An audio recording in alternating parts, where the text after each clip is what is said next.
تو یہ ظلم بھی کیا گیا. پھر ہمارا جانا صرف ڈی چوک تک تھا. ہمیں حکم تھا کہ ڈی چوک تک جا کے اپنا پرامن احتجاج کرے اور اس کو ختم کرے. جب چیف منسٹر صاحب اور ہمارے کارکن جن کا آئینی حق ہے وہ جب ڈی چوک پہ پہنچ گئی، سب کو پتا ہے کہ علی امین صاحب نے شارٹ 2-3 منٹ کی سپیچ کر کی وہ چلی گئی کے پی ہاؤس میں. اور جس طرح اسپیکر صاحب آپ کو بھی پتا ہے اور سب پاکستان کو پتا ہے کہ کے پی ہاؤس ہمارا واحد وہ جگہ ہے اسلام آباد میں جو فیڈریشن کی علامت ہے. یعنی کے پی ہاؤس میں وہ لوگ جو ہماری MPs MNAs senators K P سے تعلق رکھتے ہیں وہاں پہ جاتی ہے. ہمارے لیے ایک مقدس مقام ہے. جس طرح اسٹیبلشمنٹ کے لیے G H Q corps commander house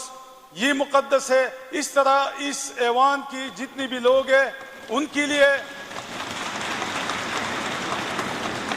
اور اس صوبہ کے عوام کے لیے کے پی ہاؤس اتنا ہی مقدس ہے جتنا کور کمانڈر ہاؤس ہے، جتنا جی ایچ کیو ہے یا جتنا اسٹیبلشمنٹ کی اور جگہ ہے. لیکن جب وہاں پہ علی امین صاحب جاتے ہیں تو غیر قانونی طور پہ، غیر آئینی طور پہ وہاں پہ اسلام آباد کی پولیس اور اس کے ساتھ رینجرز وہ کے پی ہاؤس پہ ریڈ کرتے ہیں. اور ہماری صوبے کی ایک منتخب وزیر اعلیٰ جو آج تک مسنگ ہے کل سے،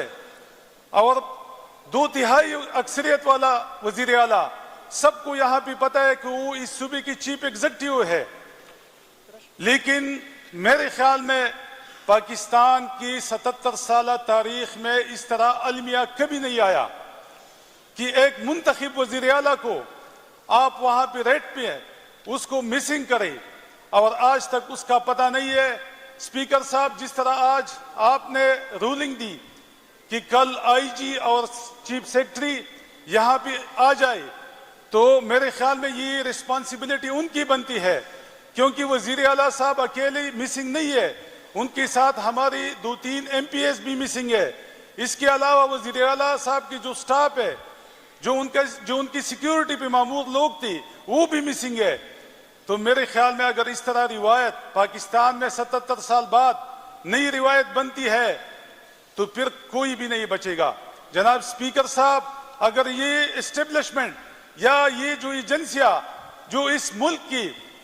بقا کے لیے اور اس ملک کی حفاظت کے لیے بیٹھی ہے، اگر وہ ایک پولیٹیکل پارٹی کے خلاف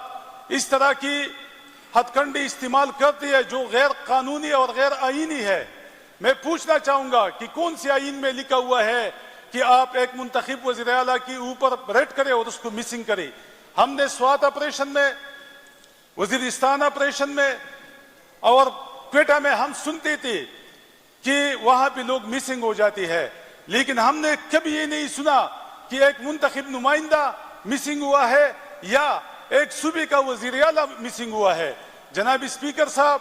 یہ پاکستان کی تاریخ میں لکھا جائے گا کہ اس اسٹیبلشمنٹ نے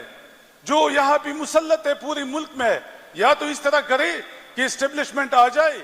اور اس سارے ملک کو ٹیک اوور کر لے، قبضہ کر لے. 77 سال میں ویسے بھی 40 سال انہوں نے حکومت کی ہے، انہوں نے امریت کی تھرو حکومت کی ہے، تو باقی بھی کر لے. یہ اسمبلیاں ختم کرے، کوئی ضرورت نہیں ہے کہ ہم اسمبلی میں آ جائے. ہم اسمبلی میں ووٹ سے منتخب ہو کے، لوگوں کے ووٹوں سے منتخب ہو کے آ جائے تو یہ اپنی بندی بٹھا لے، اپنی کرنل بٹھا لے، اپنی جنرل بٹھا دے، اپنی میجر بٹھا دے ان اسمبلیوں میں. اگر وہ ملک چلا سکتے ہیں تو چلا لے، اگر یہ ملک نہیں چلا سکتے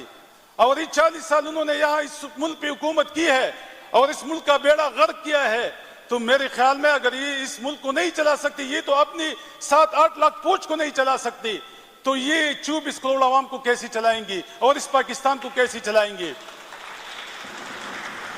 جناب اسپیکر صاحب، یہ بہت بڑا المیہ ہے. ہم آپ کی وساطت سے